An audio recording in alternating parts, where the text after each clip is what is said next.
The SEC is super strong right now. You could make the argument that Alabama should be the favorite no matter what, but they'll be in the Crimson Tide an undeniable favorite if Mark Sears withdraws from the draft.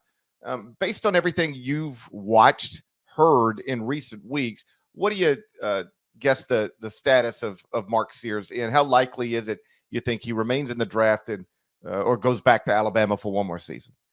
Yeah, I think it's probably more likely than not that he comes back to college. He had a great season at Alabama.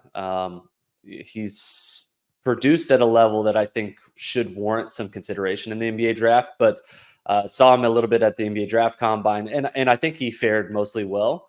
But in this draft, it's kind of a drop off. I think once you get to like maybe the early 30s, it's difficult to project who will and who will not get guaranteed contracts. I talked with someone from who works with the NBA here recently, and they said basically like they probably are not expecting a ton of guys in the second round to get guaranteed contracts. And so there's going to be a lot of, two ways, exhibit 10s, those type of deals where they're non-guaranteed contracts. And I think probably Mark Sears, given his notoriety as, one of the faces of college basketball this last season, and given the potential to be that again next season, there's probably a lot of money to be made for him, whether he comes back to Alabama or not. And so I would project him as, a mid to late second rounder, maybe undrafted. You have to weigh that possibility of, maybe going to a team that is going to give you a non-guaranteed contract, or cashing a potentially huge bag, being one of the faces of college basketball. Like, just on paper, if you think about that and put yourself in his shoes, that's a pretty appealing situation that I think would be really difficult for Mark Sears to turn down at Alabama. I always do think about that. And I don't ever want to pretend that I know exactly what I would do if I were Mark Sears, because it's ridiculous for any human to think you would know what any other human would do unless you're actually in the situation they find themselves in. But one of the ways I've always thought I would look at it is like, if you're Mark Sears, and I don't want to put a ceiling on anybody, but if your goal is to play in the NBA and you get to the NBA, here is the hard truth. You will probably never be the best player on your team again.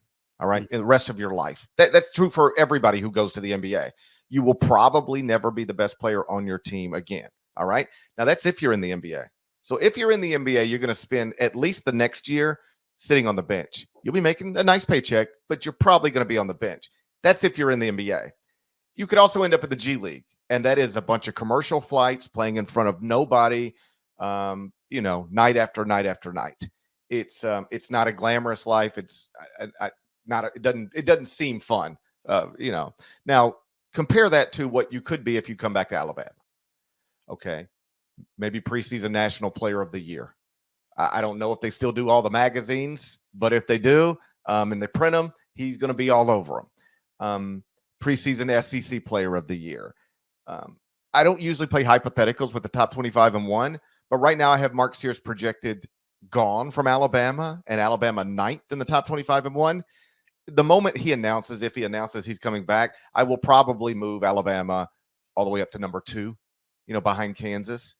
So you've got an opportunity to come back to school, maybe be a preseason national player of the year, maybe be the actual national player of the year, maybe lead Alabama to a Final Four again, maybe win a national. There's just a lot of stuff that if you walk away from it, I understand, but you are walking away from a lot of once in a lifetime opportunity stuff. And oh, by the way, this might not used to have been a difficult decision for some, because the counter to all of it would have been, yeah, but I'll be making hundreds of thousands of dollars, if not millions, if I leave. And, unless we're breaking rules, I can't really do that in college. Well, now, I can't put a number on it, but you talk to people around the SEC, they'll tell you Alabama's got as good of resources as anybody else in the SEC, anybody else in the country. So, Mark Sears will probably be a millionaire if he plays basketball at Alabama next season. Yep. All right. In addition to all the other stuff that comes along with that.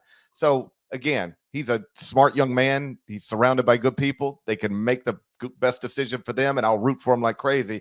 But I would say this, if he were my son, these are the types of things I would be trying to stress to him, like, just understand what it is you're walking to and what it is you're walking away from, and know that if you walk away from this, it could be brilliant, but you would be walking away from some really special opportunities that most people never get and you would never get again.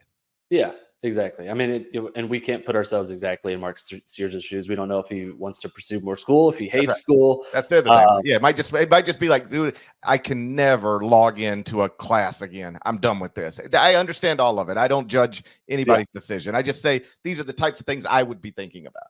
yeah, absolutely.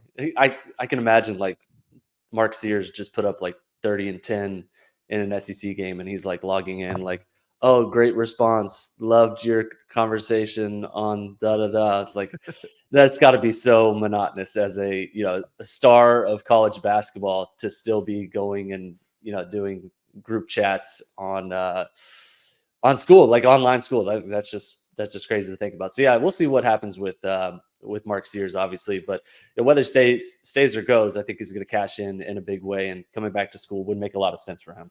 Either way, SEC is going to be stacked. Like I said, 7 teams currently in the top 25 and one. The headliner, Alabama at number 9, but Arkansas, with the commitment from DJ Wagner, has moved into the top 20, specifically at number 16.